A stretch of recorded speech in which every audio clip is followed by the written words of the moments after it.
교도소에 진범을 가두는데 20년이나 걸린 사건을 준비했는데요. 그 외국인이 한국에서 한국 사람을 대상으로 저지른 이태원 살인 사건에 대해서 말씀을 드리려고 합니다. 이태원 살인. 서울 이태원에서 주한미군의 아들이 한 시민을 흉기로 찔러 살해한 사건이 있었습니다. 지난 3일 22살 씨를 살해하고 미팔군 영내로 달아난 미군 가족 패터슨 군은 곧바로 미군 범죄수사대에 붙잡혔습니다. 미군의 협조로 관할 용산경찰서는 패터슨 군을 살인 혐의로 긴급 구속했습니다. Be loud. I don't have anything to say. 1997년도에 이태원의 한 햄버거 가게 화장실에서 당시 20대 대학생이었던 그 한국인 조 씨가 칼에 여러 차례 찔려서 결국 과다출혈로 사망하는 그 사건이 생깁니다.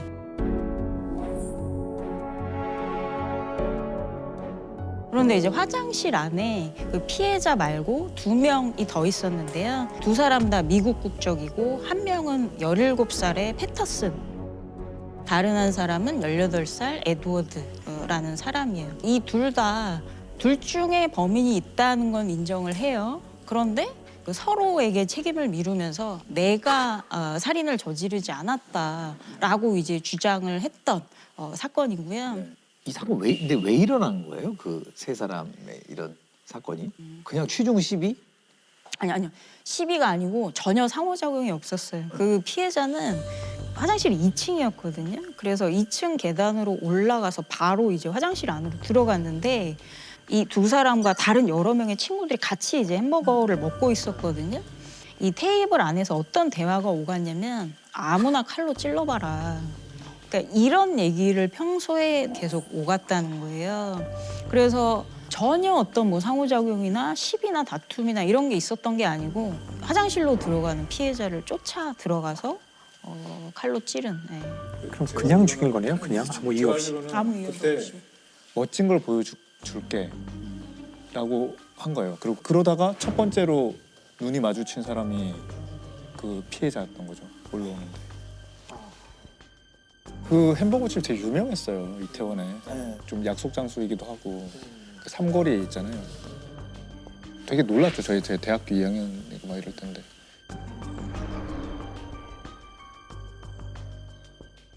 그래서 사건이 발생하자마자 처음에 미국 범죄수사대에서 이 2사람을 조사하고 패터슨을 그 살해한 범인으로 지목을 합니다.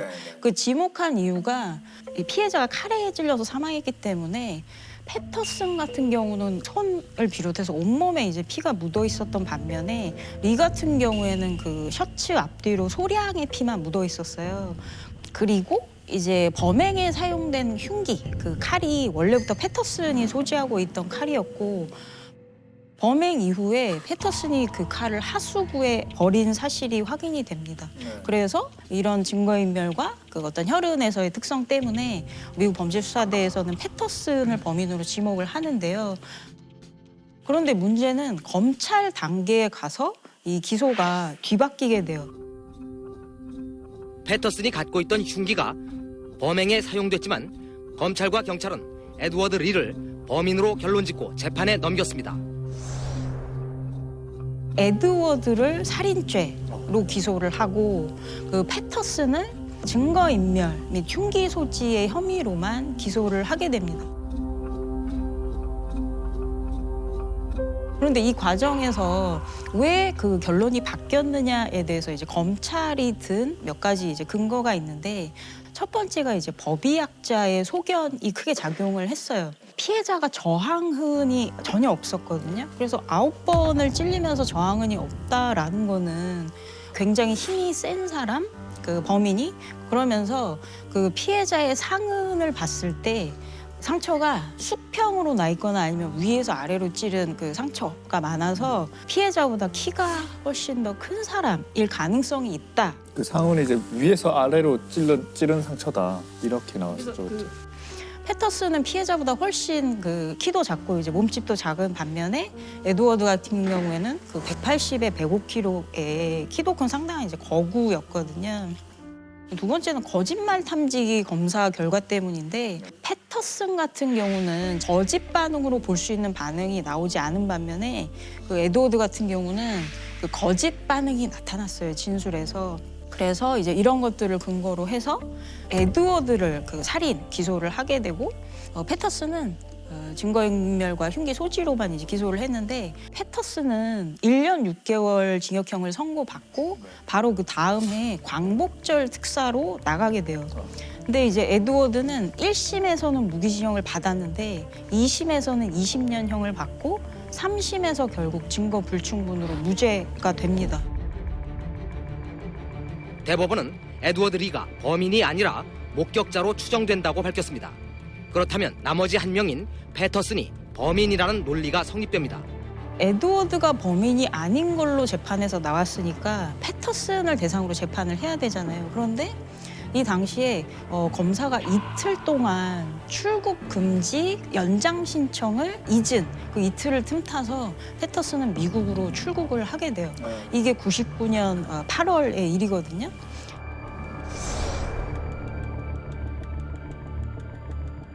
아, 출국 금지 조치가 풀린 게 왜 그랬을까요?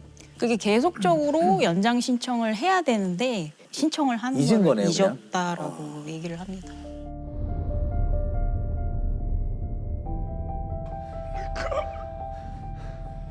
We did it. We just stabbed someone in the neck.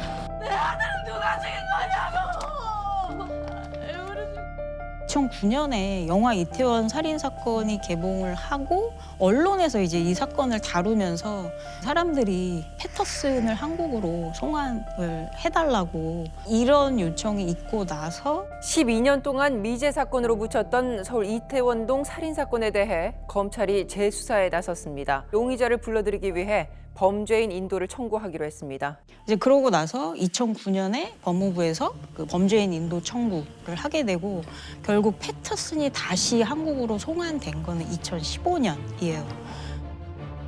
미국인 아더 패터슨이 16년 만에 국내로 송환됐습니다. 올해 36살인 패터슨은 오늘 새벽 5시 10분쯤 양손에 수갑을 찬 채 인천국제공항으로 입국했습니다. 만약에 패터슨이 도주를 하거나 미국에서 숨었다면 그게 실제로 이제 패터슨이 미국에서도 범죄를 저질렀어요. 이제 그래서 그 기록이 확보가 돼서 신병을 확보할 수가 있었습니다. 그러면 패터슨 나중에 인정을 했어요? 재판? 아니 인정을 하지 않죠. 예. 살인 혐의 인정합니까? 에드워드 리가 살인했다고 생각합니까? The same person that always known has killed him. 그래서 2017년도에 다시 패터슨을 재판할 때 크게 쟁점이 됐었던 건 뭐냐면 혈흔 분석이에요. 그래서 그 당시에 좀 그 화장실 내부 구조를 말씀드릴 필요가 있는데 그 당시에 햄버거 가게 화장실은 문을 열고 들어가면 이 왼쪽에 세면대와 거울이 있고 그 화장실 정면에 소변기 2개가 있어요. 그 오른쪽 소변기 앞에서 이제 피해자가 서 있었고 에드워드와 패터슨의 진술이 엇갈리는 거는 두 사람의 위치거든요. 패터슨은 자기가 어디에 서 있었다라고 이야기를 하냐면 이 세면대 오른쪽과 왼쪽 소변기 사이에 본인이 서 있었는데 갑자기 에드워드가 칼을 꺼내더니 그 피해자를 칼로 찔렀다는 거예요. 근데 이제 이번에 혈흔 분석을 하면서 패터슨 진술의 신빙성을 이제 확인을 했는데 그 당시에 남아있던 이제 피자국 사진을 보면 그 피가 왼쪽 그 소변기부터 여기 세면대까지 중단된 지점이 없이 쭉 연결이 되어 있거든요. 즉 패터슨 말대로 이 세면대 이 우측에 서 있었다면 그 반드시 피가 묻지 않는 부분이 있어야 되는데 그게 없이 쭉 연결이 돼 있었다는 거죠. 그리고 이제 또 하나의 근거는 그 피가 세면대 오른쪽과 세면대 안에도 사실 많이 있었어요. 패터슨의 어떤 주장은 뭐냐면 자기가 찌른 것은 아니지만 그 칼에 찌르고 피해자가 자신을 향해서 헛손질을 했다는 거예요. 그래서 자기는 그 피해자를 밀쳤고 그 밀치는 과정에서 본인이 피가 많이 묻게 되었다라고 주장을 했는데 칼로 찔린 그 외상이 너무나 심했기 때문에 아주 짧은 시간 안에 피해자가 의식을 잃었을 걸로 추정이 되거든요. 그래서 패터슨 말대로 피해자를 밀쳤다 했다면 피해자가 다시 일어나서 이 세면대로 와서 혈흔을 남길 가능성은 사실 거의 없다. 그래서 이제 또 패터슨의 주장의 신빙성이 또 떨어지게 되죠. 여기다가 그 패터슨이 이제 칼을 하수구에 버렸잖아요. 이런 식의 어떤 증거인멸 행위는 통상적으로 범인이 하는 걸로 볼 수 있다. 다시 패터슨을 이제 살인죄로 기소해서 결국 재판 결과가 나온 게 2017년. 그러니까 이태원 살인 사건이 97년에 발생했기 때문에 20년 만에 대법원은 오늘 살인 혐의로 기소된 아더 존 패터슨에게 징역 20년을 선고했습니다. 사건 발생 20년 만으로 당시 미성년자였던 패터슨에게 내릴 수 있는 법정 최고형입니다. 징역 20년형을 받았는데 이거는 그 사건 당시에 패터슨이 미성년자였어요. 그래서 그 범위에서 가능한 최대 형량이 20년이어서 20년을 받게 됐습니다. 그 법에는 18세 미만이 사형 또는 무기징역을 처하려면 징역 20년으로 합니다. 그게 맥시멈입니다. 결국 2017년 재판에서 패터슨을 살인죄로 이제 인정을 하고 징역 20년 선고를 했지만 그 에드워드도 살인의 공모자로 인정을 했어요. 그러니까 그렇게 된 근거가 첫 번째로 그러니까 에드워드가 패터슨한테 아무나 가서 찔러봐라라고 부추겼던 그러니까 살인 교사가 인정이 됐고 화장실에 갔다 와서 패터슨 같은 경우는 바로 위층에 다른 화장실로 올라가서 그 세수를 하고 피를 씻었거든요.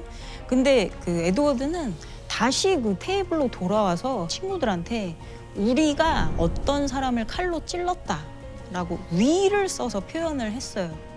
그러니까 사실은 이제 위라는 표현 때문에 그러니까 이런 것들이 그 살인의 어떤 방조 혐의도 인정이 돼서 결국 리도 그러니까 에드워드도 살인의 공모자이지만 그렇지만 이미 에드워드는 형을 받았죠. 재판을 해서 살인죄에 대한 무죄를 받았기 때문에 일사부재리 원칙에 의거해서 리에 대해서는 이제 재판을 다시 할 수 없는 상황이 된 거죠.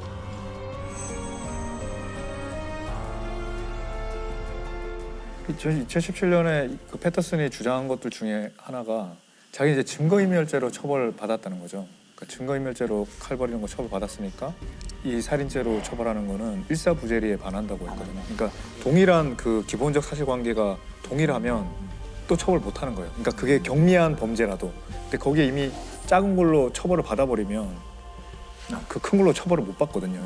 그런 것처럼 자기 이제 증거인멸죄로 처벌받았기 때문에 동일한 사실관계니까 그죠. 그런 동일한 사안에 대해서 또 처벌할 수 없다라고 주장을 했는데 사안이 다르다라고 판결해서.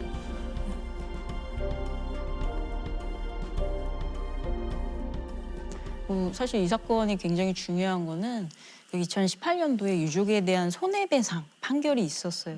그러니까 거기서 국가의 책임을 인정한 것이 굉장히 중요한데 그러니까 결국은 과거에 재판을 할 때 그 두 사람 다 공범의 가능성이 있음에도 불구하고 한 명만 그 단독 살해한 것으로 규정을 하고 나머지 한 명은 단순 목격자로 규정을 해서 수사를 하는 바람에 혈흔 분석이라든지 뭐 두 사람의 동선이나 뭐 흉기 사용이나 이런 것들에 대한 자료 수집은 충분히 이루어지지 않고 다만 두 사람의 어떤 진술에 있어서 진술 신빙성만 확인하는 데 치중했다라고 그 부실 수사의 책임을 인정을 했고요. 이른바 이태원 살인사건의 부실 수사 관련해서 법원이 국가의 책임을 인정했습니다. 사건이 일어난 지 21년 만에 인정된 국가의 배상 책임입니다. 근데 이 사건은 범인이 잡히고 양형을 받았어도 아쉬움이 많이 남는 게 아무도 유죄를 인정하지 않았고 그리고 뉘우침이 없다. 어이가 없는, 믿을 수가 없는 사건인데 분명히 범인이 둘 중에 한 명인데 서로 아니라고 하면서 20년이 흐른 거거든요. 전형적으로 피해자는 있는데 가해자는 없는 채로 사실 유족들한테는 그 시간이 얼마나 말도 안 되는 시간이에요. 그러니까 사실은 한국에서 다시는 있으면 안 되는 일이죠. 자, 우리 박지성 교수님께서 이제 인천에서 일어났던 사건을 다고요. 네, 저는 인천에서 일어났던 사건 얘기를 하면서 공범이 저지른 범죄에 대한 얘기를 하려고 하는데요. 공범. 네. 이게 단독범이 저지른 범죄와는 다른 공범이 저지른 범죄의 특성을 이해하는 것도 중요해서 좀 말씀을 드리려고 하는데 그 2016년도에 인천지방검찰청에 편지 한 통이 도착을 해요.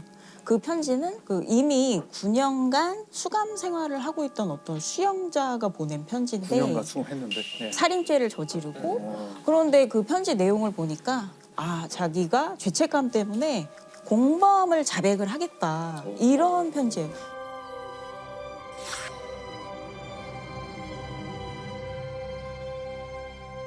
그래서 이 사람이 무슨 죄를 저질렀는지 보니까 2007년에 인천에서 호프집을 운영하던 그 주인분을 이제 살해하고 그 돈과 신용카드를 강취한 돈을 뺏기 위해 술집 여주인을 흉기로 찔러 살해하고 시신을 불태우기까지 한 용의자가 경찰에 붙잡혔습니다. 평소 알고 지냈던 피해자를 불러낸 다음 신용카드를 빼앗았습니다. 그리고 살해한 뒤 자신들의 지문을 없애기 위해 차량에 불을 지른 것으로 드러났습니다. 그 사건에서 이 사람이 피해자의 신용카드로 현금을 인출하는 장면이 찍혔어요. 그리고 범행 도구를 또 그 사는 장면이 찍혔거든요. 그러니까 그런 증거들을 들이미니까 이제 이 사람이 본인의 단독 범행이다라고 얘기를 했었던 거예요. 그 당시에는. 근데 사실은 공범이 따로 있고 본인이 그동안 공범을 숨겨주고 있었던 이유는 나를 옥바라지를 해주겠다고 약속을 해서 실제로 2년 동안 영치금을 200만 원을 실제로 넣어줬었더라고요. 그래서 사실은 자기는 어차피 증거도 나왔으니까 그걸 뒤집어 쓰고 가기로 했는데 그 옥바라지를 몇 년 하다가 이제 또 그만뒀던 거죠. 그래서 여러 가지 뭐 배신감과 죄책감 뭐 이런 것 때문에 이제 그 자백을 한 거예요. 옥중 자백을. 그래서 이제 상대방 전모 씨가 사실 그 재판을 받고 그 해에 무기징역을 받았어요. 직접 가해자는 누구였나요? 그게 굉장히 중요한 포인트인데 그러니까 이거를 지시한 사람이 누구냐를 보면 사실 전 씨일 가능성이 높은 거죠. 뭐냐면 그 CCTV가 찍힌 건 다 우 씨인데 피해자는 애초에 전 씨의 지인이어서 전 씨가 사실 범행을 계획했던 거고 피해자를 찌른 사람은 우 씨인데 그 찌르도록 살해 지시를 한 사람이 이제 전 씨였던 거예요. 그래서 2명 이상이 저지르는 범죄에서 보면은 보통 행동대장이라고 하잖아요. 실제로 어떤 범행을 저지르는 사람과 그 뒤에서 드러나지 않는. 그래서 위계서열상으로 보면 사실은 그런 행동을 직접 하는 사람들이 위계서열상의 아래에 있는 사람들이고 그러니까 결국 본인은 증거가 다 남은 거죠. CCTV에 다 찍히고. 근데 주범자는 사실은 이제 전 씨였던 거죠. 그럼 형량이 더 높게 나온 건가요? 무기징역을 받았어요. 네.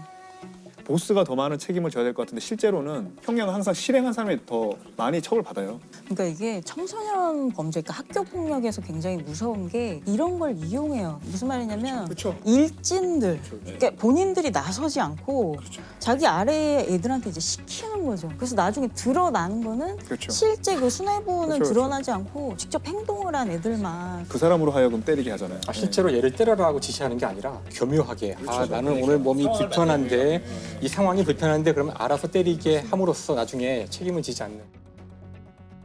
공범이 있다라는 게 좀 더 무서운 범죄 같아요.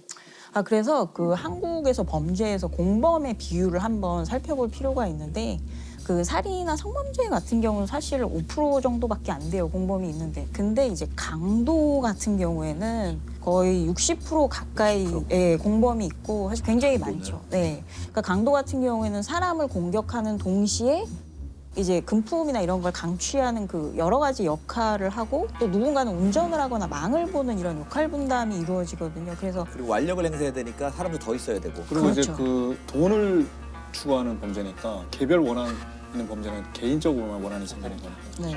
그래서 공범 간의 갈등이 가장 많은 거는 그 수익을 어떻게 분배하느냐. 그러니까 여기서 가장 갈등이 많이 발생하거든요. 그리고 이득이 더 많아질 수도 있지만 리스크가 그만큼 크잖아요. 지금처럼 공범이 9년 만에 자백을 해서 그 드러나는 경우도 있고 만약에 잡혔을 때 어디까지 진술을 하느냐를 서로 말을 맞추기가 굉장히 힘들다는 거예요. 그 타란티노 감독의 저수지 얘기들 보면은 우리 중에 배신자가 있을 거다. 그게 누구냐? 왜 경찰이 기다리다 우리를 잡느냐? This man set us up.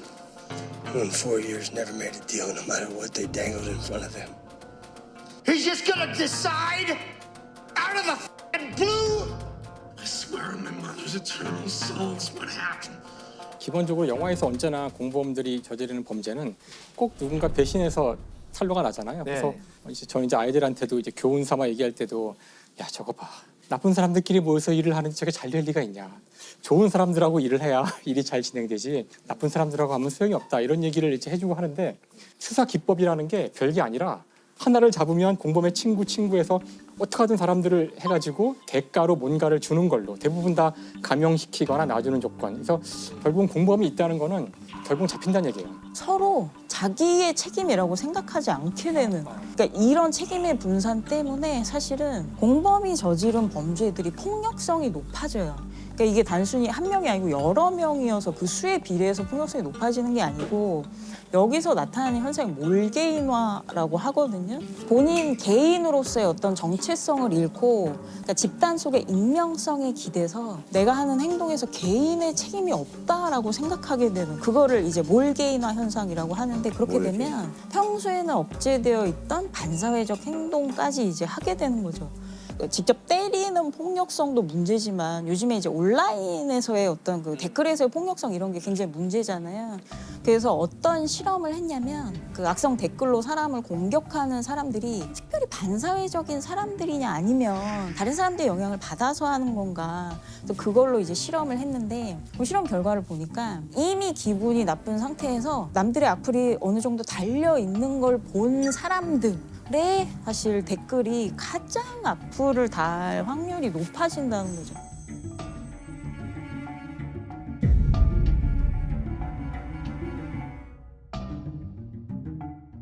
첫 번째가 사회 전염이라는 거예요. 그 사람들은 다른 사람의 행동이나 태도 이런 걸 따라하게 되는 이 사회적 전염의 기제가 하나 있고, 두 번째를 정상화의 기제로 설명을 하는데, 정상화는 부적절한 행동이라도 이미 많은 사람들이 하고 있으면 그거를 하는 게 정상적이라고 생각한다는 거예요. 동조 같은 거군요. 그래서 다른 사람들의 영향이 이렇게 중요하다는 거죠. 그 제가 비슷한 걸 경험한 적은 있어요. 실험은 아닌데 그 예비군 나오는 영화를 찍은 적 있어요? 그렇죠. 라이탈 결합. 네. 찍었는데 이제 그 집결지에서 보조 출연자분들, 보통 보조 출연자분들이 영화 현장에서 굉장히 좀 긴장돼 있으시거든요. 그렇죠. 통제도 굉장히 잘 따르시는 편이고. 이런데 이제 그분들한테 예비군복을 입혀가지고 예비군 버스에 태워서 거기 들어오는 장면부터 찍게 된 거예요.